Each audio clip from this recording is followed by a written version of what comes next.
મને તમે તાલુકાના મુખ્યમંત્રી, તમે તાલુકાના મંત્રીઓ, તમે તાલુકાના સર્વે સર્વા ગુજરાત આગળ વધારવાની જેમ ધગશ પેદા થઈ, જેમ તાલુકો આગળ વધારવાની ધગશ પેદા કરીએ, આ વાતાવરણ કેમ બને?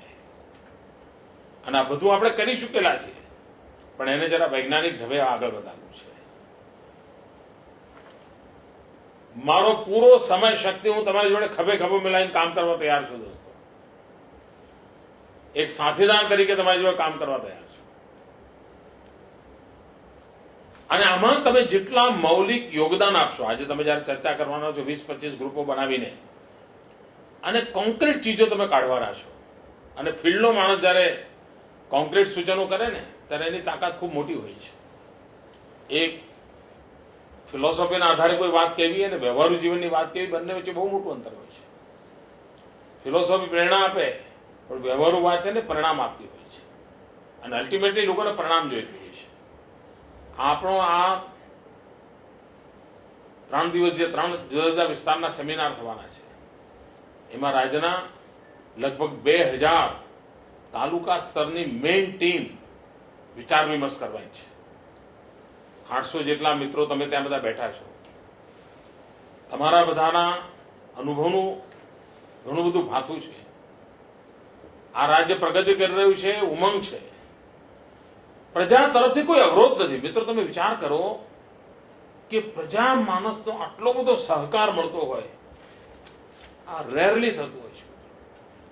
કોઈ બી સારી વાત લઈને જાઓ, પ્રજા તમને આમ ઉમળકાથી વધાવવા તૈયાર છે.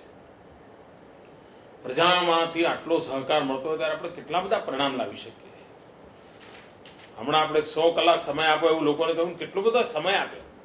અનેક લોકો 40+ વાળાને ભણાવવા ગયા અને સફળતાપૂર્વક ભણાવી શક્યા. કેમ? તો ભણવા વાળાને ઉમંગ હતો, નહીં મારે ભણવું છે, મારે શીખવું છે. એક સારું પરિણામ મળ્યું. મિત્રો, એક એક ચીજની અસરો વર્તાઈ રહી છે.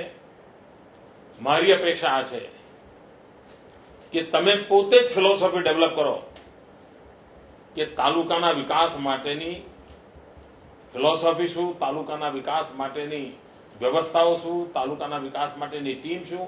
આપણે એવું નક્કી ના કરી શકીએ કે ભાઈ અઠવાડિયામાં એક દિવસ એક નિશ્ચિત સમય એવો હોય કે જ્યારે તાલુકાના મુખ્ય અધિકારીઓ કોઈ ટૂર પર ના હોય, એ સમયે બધા ભેગા બેસીને ચા પીતા હોઈએ અને આખા તાલુકાની વાત કરતા હોઈએ.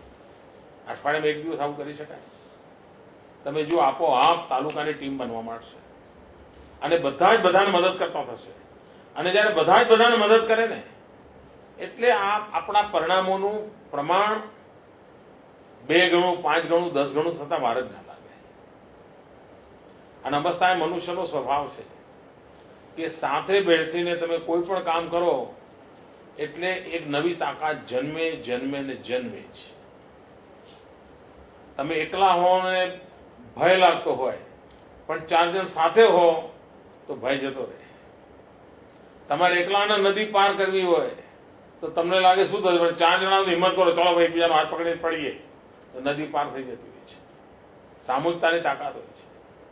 ભોજનના ટેબલ પર એકલા બેઠા હોઈએ, સરસ મજાનું સંગીત વાગતું હોય તો પણ 2 જ રોટલી ખવાય. પણ 4 મિત્રો જોડે ગપ્પા મારતા મારતા જમતા હોય, કોઈ આગ્રહ ન કરતું હોય, સંગીત બી ના વાગતું હોય, તો પણ 2ના બદલે 4 રોટલી આપોઆપ ખવાઈ જાય. આ સામૂહિકતાની તાકાત હોય છે. મને આ સામૂહિકતા લાવી છે, મને એમાં ટીમ લાવી છે, મને એમાંથી તાલુકાને પ્રગતિની ઊંચાઈઓ પર લઈ જવા માટેનું વાતાવરણ બનાવવું છે. અને ગુજરાતની અંદર તાલુકા વચ્ચે વિકાસની સ્પર્ધા કરવી છે કે ભાઈ કયા તાલુકામાં નિર્મળ ગામ વધારે બન્યા, ચલો સ્પર્ધા. કયા તાલુકામાં શિક્ષણની બાબતમાં ઉત્તમમાં ઉત્તમ સ્થિતિ પેદા થઈ, ચાલો સ્પર્ધા. કયા તાલુકાની અંદર આરોગ્યની બાબતમાં ઉત્તમમાં ઉત્તમ પરિણામ આવ્યા, ચાલો સ્પર્ધા.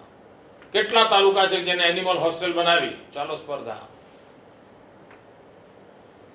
અમારા તાલુકાને આ સમસ્યામાંથી અમે મુક્ત કરી દઈશું. અમારા તાલુકાના ઊંચાઈ અમે લઈ જઈને રહીશું. અમારા તાલુકામાં અમે નાગરિકોને સમજાવીશું કે 4 વર્ષમાં તાલુકો લઈ જવો છે, ચાલો બધા સરપંચો અમારી જોડે જોડાઈ જાઓ, બધા પંચાયતના સદસ્યો જોડાઈ જાઓ, ગામના આગેવાનો જોડાઈ જાઓ, આપણે કરવું છે. તમે જોજો, એક પછી એક ગામો લોકો કામો પાડવા માંડશે. આપ નેતૃત્વ પૂરું પાડો, આપ નિર્ણાયક બનો. આપ દીર્ઘદ્રષ્ટિ સાથે ટીમને દોરવો, અને આ બધું જ તમારામાં ઈશ્વર આપેલી શક્તિ પડી જ છે. મેં આ શક્તિને જાતે અનુભવી છે, અને એટલા જ માટે આ રાજ્યનો આખો કારોબાર આપને સોંપવાનો મને વિચાર આવે છે. આખું રાજ્ય મારે આ તાલુકાની ટીમના હાથમાં સોંપી દેવું છે. અને આ દેશની અંદર ગ્રાસરૂટ લેવલ પર ઉત્તમમાં ઉત્તમ પ્રશાસકીય વ્યવસ્થા, ઉત્તમમાં ઉત્તમ ડિલિવરી માટેની લીડરશીપ, ઉત્તમમાં ઉત્તમ એફિશિયન્ટ ગવર્નન્સ આ તાલુકાના મોડેલથી આપણે શક્ય બનાવી શકીએ એમ છીએ. આજે ગુજરાતને સંસાધનોની કોઈ ખોટ નથી, કોઈ તકલીફ નથી. આપ ચિંતા જ ન કરતા. મારે પ્રજાહિત માટે આ વાપરવું છે. ગાંધીનગરથી નિર્ણય કરીને વાપરવા જઈએ તો ખૂબ ટાઈમ જાય છે. તમારા કક્ષાએ નિર્ણય કરીને વાપરવા માંડીએ તો ખૂબ ઝડપ આવે છે. આટલું મોટું અંતર છે. અને હવે જનતા જનાર્દન બહુ રાહ જોવા તૈયાર નથી મિત્રો. ગુજરાતમાં જેમ વિકાસ થઈ રહ્યો છે એમ ગુજરાત પાસેથી સામાન્ય માનવીની અપેક્ષા પણ વધતી જાય છે, અને હું એને સારી નિશાની ગણું છું. મને યાદ છે, આજથી 15 વર્ષ પહેલા મારો તો કોઈ સત્તા જોડે સંબંધ પણ નહોતો. હું તો એક પક્ષના સંગઠનનો કાર્યકર્તા હતો, અને ગુજરાતમાં જયારે દુષ્કાળની સ્થિતિ થાય તો દુષ્કાળગ્રસ્ત વિસ્તારોમાં હું પ્રવાસે જતો, લોકોને મળતો, તો સામાન્ય રીતે લોકો મને શું કહેતા કે સાહેબ આ વખતે અમારી બાજુ જયારે ચોકડીઓ ખોદાવાના કામ શરૂ કરાવજો ને, આ વખતે અમારે ત્યાં રોડ પર માટી કામ કરાવજો ને.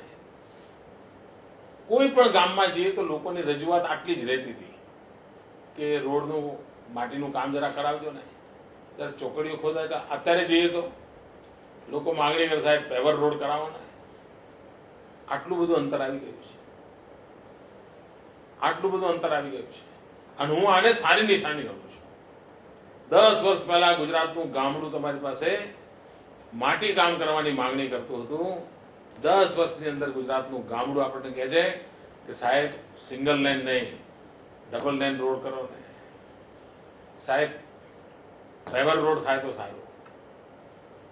આજે બદલાવ આવ્યો છે, એની અંદર પ્રગતિ માટેની શક્તિ નિહિત છે મિત્રો. અને એ જ શક્તિના આપણે પૂજારી બનીએ તો આપણે ધારું પરિણામ લાવી શકીએ એમ છીએ. આપણો તાલુકો વાયબ્રન્ટ તાલુકો, એના માટે તાલુકા કક્ષાએ યોજેલા સેમિનાર મિત્રો તમે ખૂબ મનથી આ કામને ઉમળકાથી વધાવજો. ઈશ્વરે આપેલી તમારી શક્તિ, તમારી બુદ્ધિ, તમારો અનુભવ આજે બધાની વચ્ચે ચર્ચામાં મૂકજો. આ સામૂહિક મંથનમાંથી 2000 ફિલ્ડના મિત્રોના મંથનમાંથી યોજના આકાર લેવાની છે. એમાંથી પદ્ધતિ નક્કી થવાની છે. આપનું સક્રિય યોગદાન સાચો નિર્ણય કરવા માટેની તાકાત બનવાનું છે. અને નીચેથી માહિતી લઈને નિર્ણય કરવાની દિશામાં આપણે આગળ વધી રહ્યા છીએ. આ પોતે જ એક તાલુકા સરકારની પહેલી શરૂઆત છે કે જ્યાં અમારે કંઈ કરવું છે પણ તાલુકાને પૂછીને કરવું છે, થોપવું નથી. એના માટે આપની સાથે વિચાર વિમર્શ રાખ્યો છે. મને ખાતરી છે કે આ 3 સેમિનાર પછી રાજ્ય પાસે પૂરી દ્રષ્ટિ તાલુકા કક્ષાની થિંકિંગની પ્રક્રિયા શું છે એનું બરાબર મેચિંગ થશે, અને એમાંથી સુફળ મળે એવી યોજનાથી આપણે આગળ વધીશું. નવો પ્રયોગ છે, વચ્ચે વચ્ચે ઇવેલ્યુશન કરીશું, એમાં પણ ભૂલો રહી જતી છે એને સુધારીશું, વધુ સારું કરવા માટે પ્રયાસ કરીશું. મને ખાતરી છે મિત્રો કે આપનો યોગદાન, આપનો અનુભવ આ રાજ્યની તાલુકા કક્ષાની વિકાસની પ્રક્રિયાને વેગ આપશે. તાલુકા વચ્ચે વિકાસની તંદુરસ્ત સ્પર્ધાની હોડનું આજે વાવેતર થશે, અને આ વિકાસના વટવૃક્ષ તાલુકે દેખાય એવી સિદ્ધિ મળશે એવો મને પૂરો વિશ્વાસ છે. આપ સૌને મારી અંતઃકરણપૂર્વક ખૂબ ખૂબ શુભકામનાઓ છે. આવો મિત્રો, તાલુકાનું ભાગ્ય બદલીએ અને અત્યાર સુધી 26 કે 27 જિલ્લાઓના થાંભલા પર રાજ્ય ચલાવતા હતા. હવે મારે ગુજરાતના 250 તાલુકાઓના થાંભલા પર આ રાજ્ય ચલાવ્યું છે. 26 થાંભલા પર ઉભેલા ગુજરાતની તાકાત અને 250 તાલુકાના થાંભલા પર ઉભેલી તાકાતમાં કેટલો ફરક હોય એ કોઈ નાનું બાળક પણ સમજી શકે એમ છે. આ તાકાત ઉભી કરવી છે અને આપ રાજ્યની ટીમની તાકાત કરતા વધારે ટીમ ધરાવો છો એવો મારો અંતઃકરણપૂર્વકનો વિશ્વાસ છે. એ વિશ્વાસના ભરોસે આગળ વધવું છે. ખૂબ ખૂબ શુભકામનાઓ. ધન્યવાદ મિત્રો.